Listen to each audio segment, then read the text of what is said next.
Elon, my dear friend, we're honored to have President Trump. We're honored under the sponsorship and guidance of His Royal Highness to celebrate a U.S.-Saudi and a Saudi-U.S. relationship that is 92 years old, about how we move from an oil-based economy to an innovation-based economy powered by wonderful technologies that definitely you're one of the pioneers in this industry. We just showed to His Royal Highness some of your Optimus robots, and to President Trump. Let's talk about that. Tell me about them. Yes, so we just showed several of our Tesla Optimus robots to His Highness and President Trump, and I think they were very impressed. In fact, one of our robots did the Trump dance, which I think was pretty cool. The YMCA, yeah? Yeah, to YMCA. So yeah, our robots can dance, they can walk around, they can interact. I think we're headed to a radically different world. I think a good world, an interesting world. My prediction actually for humanoid robots is that ultimately there will be tens of billions. I think everyone will want to have their personal robot. You can think of it like as though you had your own personal C-3PO or R2-D2, but even better. Then who wouldn't want to have their own personal C-3PO, R2-D2? That would be pretty great. I also think it unlocks an immense amount of economic potential, because when you think about what is the output of an economy, it is productivity per capita times population or capita. Once you have humanoid robots, the actual economic output potential is tremendous. It's really unlimited. Potentially, we could have an economy 10 times the size of the current global economy, where no one wants for anything. Sometimes in AI they talk about universal basic income. I think it's actually going to be universal high income, where anyone can have any goods or services that they want. A science fiction book recommendation that I have, which I think is probably the best envisioning of an AI future, is the Culture books by Ian Banks. Very highly recommended for a non-dystopian view of the future. Now, there obviously are some risks, which illustrate perhaps if we don't do this right, you can have like a James Cameron sort of movie, Terminator. We don't want that one.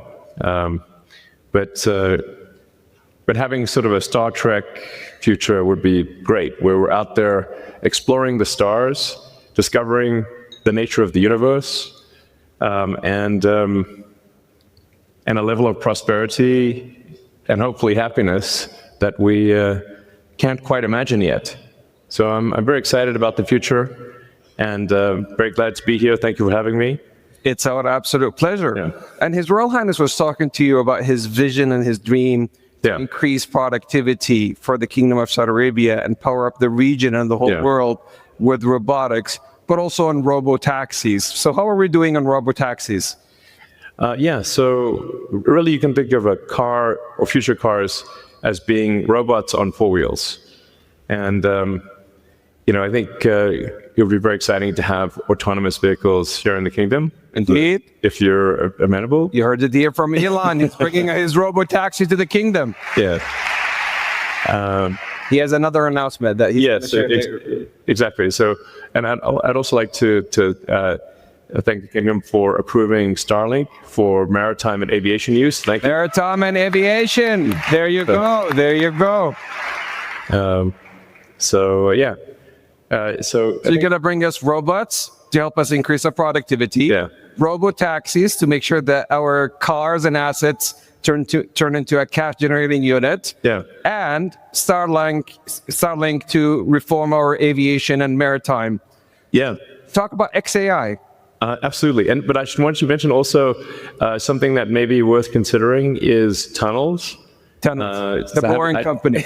I have this company called The Boring Company, which sounds kind of boring, but it literally bores tunnels. And actually, tunnels, in order to solve traffic, you really need to go 3D with roads. And by using tunnels, you can essentially create like a wormhole, like a warp tunnel from one part of a city to another and alleviate traffic. And we've actually already done this proof of concept in Vegas. So there are working tunnels in Las Vegas that you can use where that'll just, it feels like teleporting from one part of Vegas to another. So I always say that, my joke is like tunnels are underappreciated.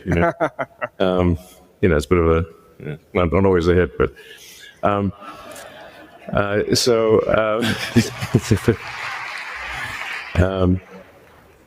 yeah, and then XAI is just trying to solve general purpose artificial intelligence. The goal with XAI is to have a maximally truth-seeking AI. And it's important to be maximally truth-seeking AI in order to understand the universe. Mm-hmm. So the goal of XAI is understand the universe, to understand what is out there. Where's the universe going? Where did it come from? What questions? In fact, I think maybe the biggest thing is, what questions do we not know to ask? Once you know the question, the answer is usually the easy part. So the goal of XAI is to help understand the universe, and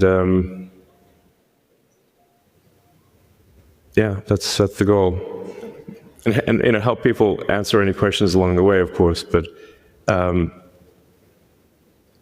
that's my philosophy. My philosophy is one of curiosity, just trying to understand the nature of reality.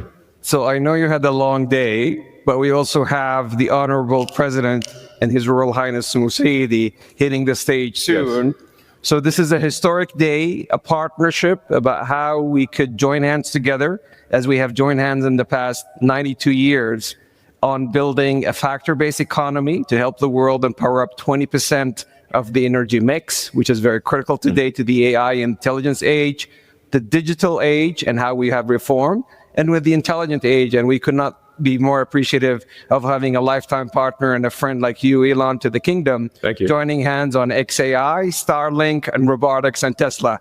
Thank you so much on behalf of the whole kingdom, and we look forward to continue the partnership. Thank you. All right. Thanks, everyone. Thank you. Thank you. All right.